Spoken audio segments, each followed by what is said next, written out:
But it's worth repeating, these storms moving extremely quickly. They are moving at 40, 50 miles per hour. That means if a tornado warning is issued, which we now have for northwestern Columbus County and western sections of Bladen County, that you don't have very long to react. To the weekend, and unfortunately, I'm not too happy about the chance of rain, specifically on Friday or Saturday morning, Eric. But I give her 70-degree temperatures. I give her sunshine all this time, and she's complaining about a little bit of rain, which, by the way, we actually need. I know. Yeah, you give us a little bit of rain. Shame on me. Shame on Kim. That's right. A little bit of rain.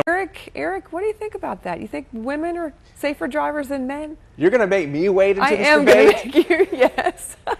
That's Kim. And just think Elizabeth is watching. Always got to watch her. She's always trying to set you up for a fall. I'm not going to degrees in Fayetteville, but notice the temperatures get a lot colder as you head closer to the beach, and there's a good reason for that. It's because of the colder water temperatures. Remember, the water temperatures, even though the air temperatures have been running in the 80s, especially away from the coast, the water temperatures still running in the upper 50s to right around 60 degrees. So what this is doing, it's setting up a sea breeze boundary. We've kind of drawn this in for you. And again, along the beaches the next couple of days, the last couple of days, and for the next couple of days, highs have been running mostly in the 70s, but even some 60s for highs because of the very cold water, whereas you move on the other side of the sea breeze boundary, and that's the case at the airport. Remember, the Wilmington Airport is right here over in western sections of New Hampshire. 6 or close enough to it. That means it's time for First Alert weather on the 6s. Let's check in with First Alert meteorologist Eric Davis. Eric?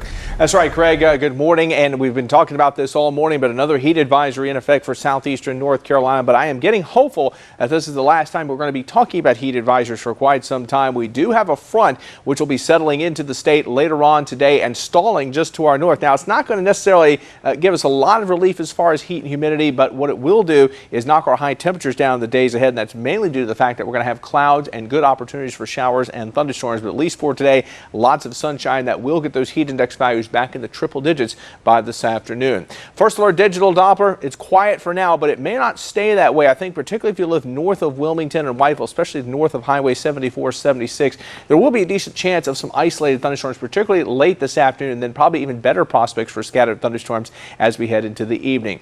This is the live view from the First Alert battleship camera. The sun is out and it is already starting to warm things up. 81 degrees, and we could be talking about for the third morning in a row where temperatures in Wilmington fail to drop below the 80-degree mark. That in and of itself tells you just how bad the heat is. Southwest winds 8 miles per hour. The humidity currently at 85%. 80 degrees in Jacksonville. We do at least have some 70s on the map. 77 in Kenansville, Clinton at 77, 79 Elizabethtown, and 80 degrees the reading right now over in Lumberton. Now, as we've talked about, a slow-moving cool front right now progressing across Virginia, and it's still kind of far enough to the north. It's not really playing a big role in our weather, at least as of yet. But notice along this front, quite a few showers and thunderstorms. And as this boundary begins to settle just to our north over the next couple of days, the boundary will stall, and that's going to put southeastern North Carolina in a position where we're going to have some real good opportunities for rain and storms for several days, it looks like, particularly starting Tuesday and probably through at least Thursday. This is the latest projection from our hour-by-hour forecast model, and it is now showing many areas across southeastern North Carolina picking up as much as 2 to 3 inches of rain. So this is going to be some very welcome rain. We've got a rainfall deficit now of about 7 inches for the year. Pretty good shot that we're going to be making a pretty good dent in that rainfall deficit as we progress through the week. Now, here's a look at something else we're concerned about, and that is the possibility of severe thunderstorms. The Storm Prediction Center does have southeastern North Carolina under a slight risk of severe weather as the front begins to move in along the North Carolina-Virginia border today, and then settling just to our north here as we head into your Tuesday. Now, notice we don't really have a slight risk of severe storms tomorrow. Probably a little less instability tomorrow, but believe me, rain and thunderstorm chances will probably be even higher tomorrow than what they will be for the rest of the week, and probably more storms. In fact, Wednesday, maybe the chance of storms will be the highest. In the tropics, absolutely nothing to be concerned about. We're not going to see anything develop over the next 72 hours. We'll warm things up to about 91 degrees as we head towards lunchtime. Isolated thunderstorms become a possibility, particularly if you live north of Wilmington as we head into the afternoon hours. And the First Alert planning forecast, if we don't get the rain today, don't worry. We've got plenty of chances coming up. 50% chance for your Tuesday, back down to 90 for the high, and upper 80s for highs on Wednesday and Thursday. And then look at Friday. We dropped the rainfall chance down to about 30%. Isolated storms Friday into the early part of the weekend. Don't forget, you can get your First Alert forecast anytime. You want to make sure you download the WECT weather app. It is available for iPhone and your Android device. Download it now. It's an important thing to have over the next couple of days, too, with lots of rain in the forecast. Now it's time to check the traffic with Amy. Well, thanks, Eric. DOT traffic cams show no delays right now. College at Pine Valley. College is also looking good. With your First Alert weather. Welcome back. So far, a pretty quiet day across just about all of southeastern North Carolina, but we have noticed just in the last few moments on the First Alert Digital Doppler a little shower beginning to develop right along Highway 17 in Brunswick County. So we'll go ahead and zoom on in to that area. It looks like that shower developing right now between Bolivia and Supply. You can see the heaviest rain just to the south of Highway 17, and this is probably just the beginning of what we're going to see this afternoon, and that is the development of isolated showers and thunderstorms. This one's probably in association with the sea breeze, but other showers and thunderstorms, probably even stronger thunderstorms, are going to develop later today in the central part of the state, and it's those thunderstorms migrating into southeastern North Carolina that I'm actually most concerned about. And I think the big time frame for that is going to be later on this evening. Let's go ahead and give you the big picture. Of course, we have the sea breeze boundary. We know that right now in Brunswick County. A couple of other things to point out. We have a frontal system which is now making its way into Tennessee, and another front draped across the mid-Atlantic. This front in particular is going to drift a little bit to the south, but unfortunately it never does quite get into southeastern North Carolina. It's already cooled off quite a bit. Highs today in New York City are going to be in the 70s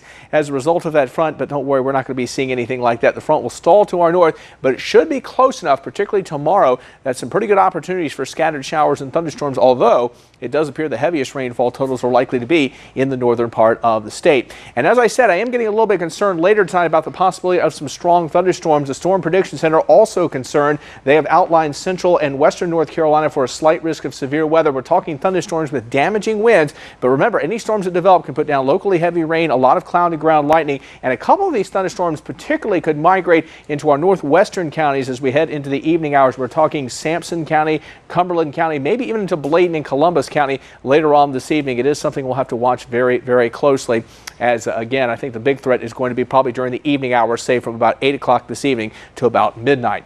No signs of any thunderstorms right now at Wrightsville Beach, but the surf is rough. Small craft advisories are in effect. Not the best day for surfing either. Look at that wind. We told you the winds would be on the increase, and they indeed are increasing. Southwest wind 16 miles per hour, 92 degrees already at the airport, humidity at 52%. So already the heat index values getting very close to, and even in some cases climbing over 100 degrees. Wilmington, as has been the case recently, is the warm spot at 92, 89 Jacksonville, 88 in Kenansville. You factor in that high humidity. Look at that. We're closing in on 100 right now for the heat index. 99 is what it feels like at the airport. 96 Elizabethtown, 98 in Fayetteville. So indeed some triple-digit heat index values on tap for this afternoon.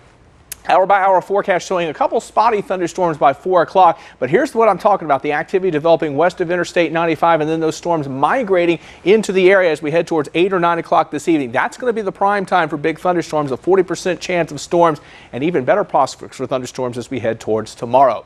92, again, maybe a degree or two warmer than that. Isolated thunderstorms for this afternoon. The better bet for thunderstorms this evening, 75 for the low, and the First Alert Planning forecast has our chance of rain at 50% for tomorrow, 90 degrees, and then we get back into more of a classic summer pattern Sunday into next week, where we drop the thunderstorm chance down to about 20 or 30%. Very hot though, highs in the low to mid 90s, and overnight lows only dropping into the upper 70s. And Kim, you want to tell us a little bit about this event going on tomorrow night? It's a bachelorette auction. It's for ALS as we search for a cure for Lou Gehrig's disease. It's at 128 South. It's on South Front Street, 6:30. 6:30, because we want to make, I think we'd said 8 o'clock a little bit. Well, the auction starts at 8, but the rest of it's at 6:30. Okay. So, all right, well, thanks, Eric. Very good. A young girl with type 1 diabetes is able to do more with other kids her age, and it's all thanks to a simple idea her mother came up with. In today's Life. Looking more and more, I've been kind of focusing on that storm because it is looking very impressive right now, and it is getting very close to the towns right now of Delway and Harrells. Those towns definitely very much in jeopardy. Look at that hook echo. You can see it very nicely right now showing up on the First Alert Digital Doppler. It's that gate-to-gate shear that we're talking about, and again, this classic inflow notch which we're seeing, and again the circulation center right about here, and that's going to look at that on velocities really showing up very, very nicely. You've got the greens one direction for the radar, the reds the other direction for the radar. That's the gate-to-gate shear that we're talking about, and this is getting ready to cross Highway 421 right in the vicinity of Delway and Harrell. So again, this is in Sampson County that we're talking about. Very likely a tornado. It's certainly very strong indications of it on the Doppler radar. I haven't seen any confirmed reports of it on the ground, but it would not shock me at all. And again, if you are in the towns of Delway and Harrells, you need to take cover right now, because this possible tornado will be crossing right over Highway 421. And Colin, we should probably do a storm track on this particular cell, because I'm really getting concerned about it, because the shears are just, again, a very impressive looking storm. We've seen this quite a bit today, too many times. And again, as we said, Delway, it's literally right on top of you. But if this circulation cell holds together, and you can see that classic hook echo, it's really showing up right now very nicely. It's going to be moving up into Duplin County, right in the vicinity of Magnolia, and possibly up around the Kenansville area and Beulaville area. Once again, probably more northern Duplin County, probably a little more in jeopardy with this particular cell. But again, southern Sampson County, and again, this one has got the potential also to cross Interstate 40 if it holds together. But very, very strong signatures with that particular cell. Been seeing. Now, the heat wave does not begin until tomorrow, so today you're actually getting a pretty nice evening out there, and our own Eric Davis is out at the Sounds of Summer concert. Eric, you ready to have the band go on? You got a little bit of a breeze. I can see the trees going. Tell me what you have going on out there. I know you've been talking a lot about the heat wave, but trust me, the heat wave has not arrived at Riceville Beach Park. That's where we are tonight. Dutch Treat is the band, and believe me, you are in for a treat. All kinds of great music coming up. We got 70s, 80s, 90s, and we've got this outfit.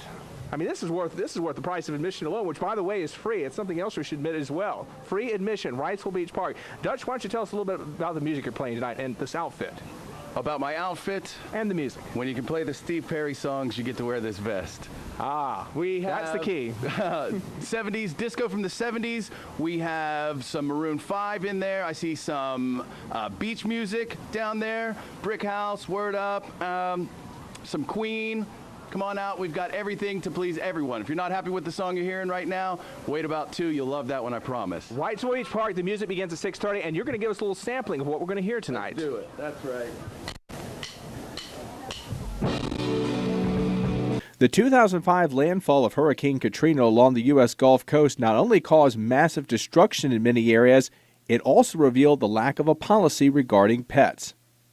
Before Katrina struck in August of 2005, massive evacuations of the U.S. Gulf Coast were ordered. Most people obeyed the orders and did just that. However, many pet owners had to make a wrenching choice due to lack of shelters for animals. They either had to abandon their pets to the mercy of this monster storm, or worse, risk their own lives by riding out Katrina. A year after the storm, Congress passed a law called the Pets Evacuation and Standards Act. This law required state and local governments to factor pets into their disaster evacuation plans.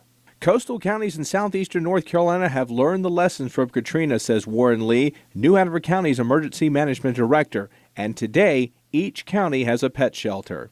We provide facilities. There's no excuse for someone to abandon an animal and not take care of them if they're planning to not be there to where the animal is. You know, if you're going to leave your home, don't leave the animal in the home. Take the animal to safe haven. Make sure it's taken care of just as you do your family. Many hotels and veterinarians can house pets too, but if you want to protect your pets from the big storm, you'll need to plan ahead. Right now, we don't currently have any kind of a reservation process. Our shelters are all first come, first serve. You know, you need to plan early, come early when the shelter opens, and that way you're assured a spot for your animal. Lee says that you could expect your pets to stay in a separate part of the shelter away from people. We shelter the pets in a separate part of the school. You know, as strange as it may seem, there are folks who have animals who still have allergies of one sort or another. So we try to isolate the animals from the humans. We keep them one on one end of the school and one on the other. But, you know, during the day we do allow the pet owners to go and visit their animals. Dr. Christine Carmine, a veterinarian at Riceville Beach Animal Hospital, reminds us that there are other things to consider when it comes to pet planning for hurricanes. What I would recommend is that pet owners make sure that their pets are current on all their vaccinations. Make sure that they have collars with identification. Microchips are ideal in case those collars become detached. You also want to have a good supply of water and dog food on hand. Dr. Carmine tells us that some of the biggest dangers to pets come after the storm has passed. If you have power lines down or chemicals in the environment that may have spilled that they could get into, I think you may be more likely to have snakes. Dogs and cats are welcome at any pet shelter. Unfortunately, there is no accommodation for exotic pets such as birds. As is the case with your regular hurricane preparation, now is the time to get your emergency pet supplies and make a pet evacuation plan for your family. Eric Davis, WECT News.